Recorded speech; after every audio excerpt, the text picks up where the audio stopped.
Hey, so if your bank account's been shut down, or if your credit application has been declined, or sometimes if you've been told there's a fraud marker on your name and you have no idea why, then this video is for you.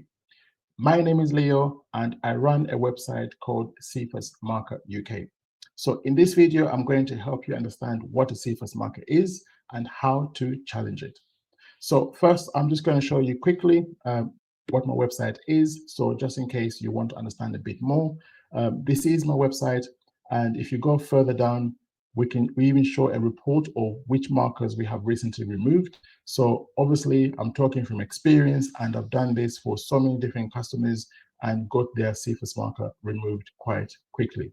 So in this video, I'm going to show you what a CIFAS marker is, how to get it removed, and how to fight back. So before we go any further, let me just clarify that when you get a CFS marker, it doesn't mean you've committed an offense or that you're a criminal. It simply means usually that the bank or the financial institution suspect or have suspicion that something has gone wrong, and I'll help you understand what to do. So I'm going to break down the 5 practical steps to help you get the CFS marker removed, and especially I'll focus on the misuse of facility one, because this is quite complicated. Usually it's as a result of misusing your bank account, but I'll cover different types in different videos. So what you learn is how to get your report, what it means, and how to build a proper complaint. Even if your bank has already rejected you, you can always go back with a new complaint if you have different evidence. But if you need more help, I'll put the link in the description. You can go directly to the website, cifasmarker.org.uk, and I'll see what I can do to help you. So first, let's try to understand what CIFAS is.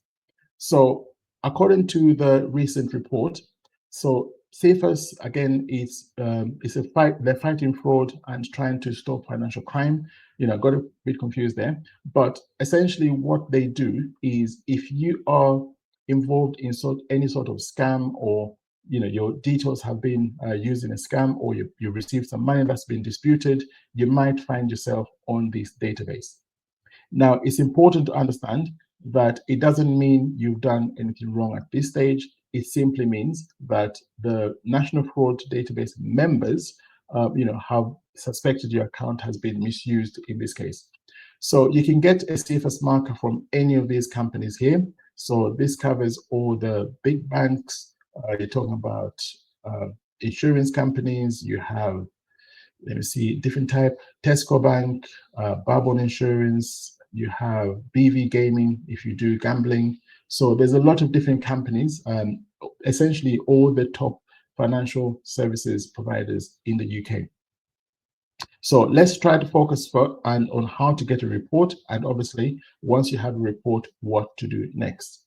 So the key thing to understand, again, very important, is it's not proof that you've committed a crime. It's more that the financial institution believes that you have misused your account for misuse of facility. So in this case, I'll help you understand how to get it removed. So the first thing is, number one, to always recognize the red flags. So if your bank account is getting shut down, or credit card is getting rejected, or a job application or something is being suddenly rejected, then it's usually down to the CIFAS report, and you have to get your report ASAP. So let me show you how to get your CIFAS report. The first thing to do is to go to CIFAS website. And when you go to the website, you can click Contact Us. It's also at the top here. And then you can do a data subject access request. So you can watch this video, which will explain a bit more about the process, but it's very, very straightforward.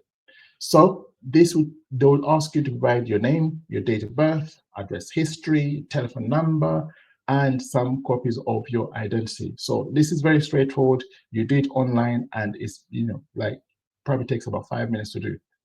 And essentially what you will get when you do the report is a summary of why the marker was issued. So I'll show you a copy of a report I have. And basically in this report, you'll be able to understand a bit more the details around what misuse of facility is. So in this report, again, for anyone who is data protection police, don't worry, this is all anonymized data. It's not a real person. So even CIFAS can check. But in this report, you can see that the filing organization is Monzo Bank. The application date when this application was made for an account with Monzo is 14 November. And about 6 weeks later, or maybe 4 weeks later, actually 3 weeks, around 3 weeks later, the person received a CIFAS marker. And the expiry date is usually 6 years after, but it depends on the person's age and the type of marker. Sometimes it's a bit less, sometimes it's a bit more, but it's usually, sorry, sometimes it's a bit less than 6 years, but otherwise, 6 years is the standard duration.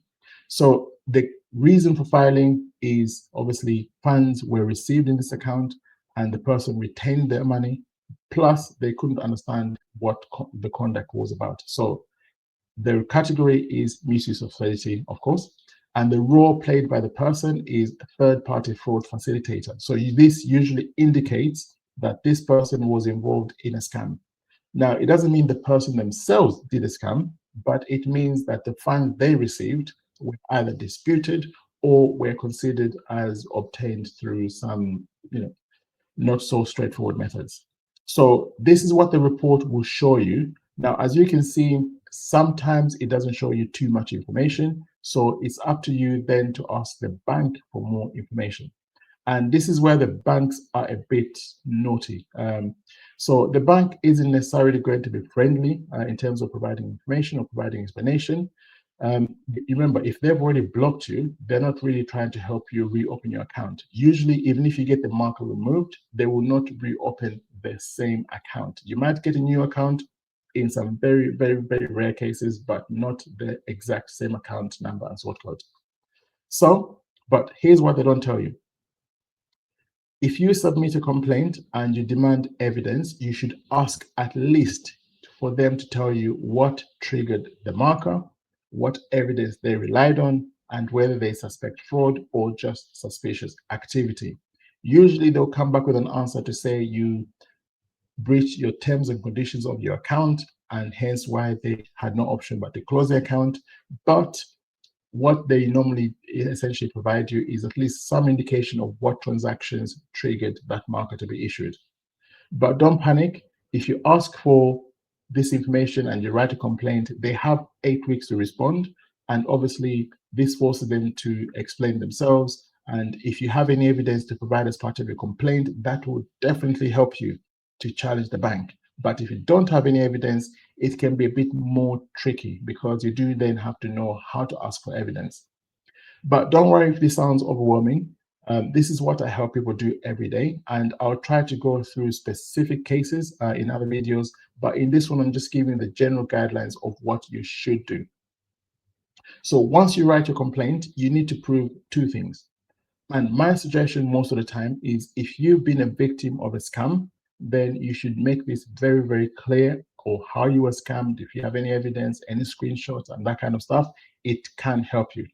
The best thing to do is to position yourself as a victim, not to make it sound like you are trying to make the bank do like make it look like the bank have done something wrong. And if you show that you were unaware or your account was misused, you can explain why. But again, it's important to remember that if you say the wrong thing or you say things in the wrong way, it will backfire when you go to the ombudsman. But the great news is big banks like Barclays are usually better at handling complaints, whereas smaller banks, for example, like Monzo, can take a long time. Sometimes they don't provide enough information. So let me show you quickly, a response that Monzo provided, and you will see what I mean when I say you have to be very, very clear with what evidence you're asking for. So if you make a complaint with Monzo, I'm not going to kid you. You're literally going to get a similar letter to this. Copy and paste, very generic, literally no work done. It's literally very generic. But what this normally says is at the top, it almost always says the same thing if they're not going to uphold your complaint. They will say, my investigation didn't find evidence to support your complaint. They put the emphasis on you to provide evidence. Now, usually, the way the process should work is they are the ones who are supposed to provide evidence. But the irony is they want you to provide evidence, but they will give you a generic apology and say that they understand your frustration. They will then say they completed a review of your account and conducted a thorough investigation. Just remember, this is a template. Everyone gets the same. So it doesn't matter what your complaint was. They don't even bother mentioning what your complaint was. And then they'll say, upon reviewing your account, we've decided to maintain the information provided to CIFAS. Unfortunately, we're unable to provide any further information behind the reason for this decision. They are supposed to provide the reason why the marker was issued. But again, like I said, the banks are not really here to try and help you. And they say, we haven't made any errors. I'm afraid I haven't found any evidence to support your complaint. Now, the current process requires you to prove that the bank has made an error. If you don't prove that they've made an error, then usually it's very hard to get around this. But what they do say is, if they tell you what to do if you're not happy. And because this is the final response, then the next step would be to go to the ombudsman.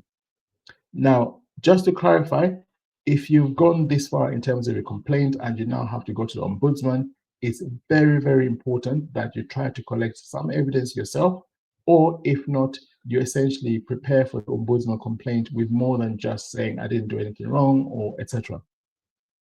The ombudsman process is pretty straightforward, but again, the key thing here is if you're going to complain to ombudsman, make sure you prepare some evidence, or you get some screenshots, or you talk to the person who was involved in the scam, etc.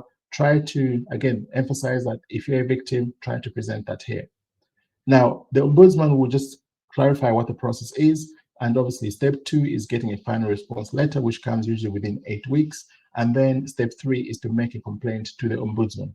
I literally don't even bother going to CIFAS. Go straight to the ombudsman. They're going to be more supportive. They're going to be more, I'd say, impartial, as opposed to CIFAS, who obviously their customers are the financial institutions. And then the ombudsman form, it's relatively straightforward to complain. But again, it's just that you do have to make it clear about the reasons why you're complaining and why you think the bank, for example, have made a mistake, or another financial institution. So this process is actually not hard to follow. But what I'm trying to say is, if you follow this process, getting your report, writing a complaint, collecting evidence, and then sending the case to the ombudsman, more often than not, the ombudsman will ask you a few more clarification questions. And as long as you're proving that you're a victim, then you should be able to be successful. However, if this is too overwhelming, or you feel this is too daunting, then I suggest you simply come to CIFAS Marker UK, and then basically we will help you with getting the marker removed. We have some example case studies where we got people's CIFAS markers removed in about 3 days. This was a Revolut case. But otherwise, if you come to the website, you can literally click Get Started, or if you're not sure, you can come to the homepage and just complete the assessment form, and we'll do a free assessment for you. So again, the process is pretty straightforward.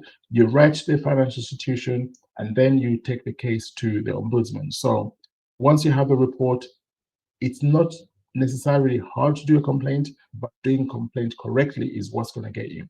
But otherwise, that's it for now. Like I said, this video was just to show you the process on how to challenge a CIFAS marker. I can't get the pronunciation right, guys. Someone has to correct me. Is it CIFAS or CIFAS? I don't know. But how to challenge the marker. And then if you have some evidence, you should be successful. But if you're not sure how to do it, or you feel a bit overwhelmed, just contact me. I'll put the details in the description. So it's been Leo, I'm the fixer, and I help you the problem, and see you next time.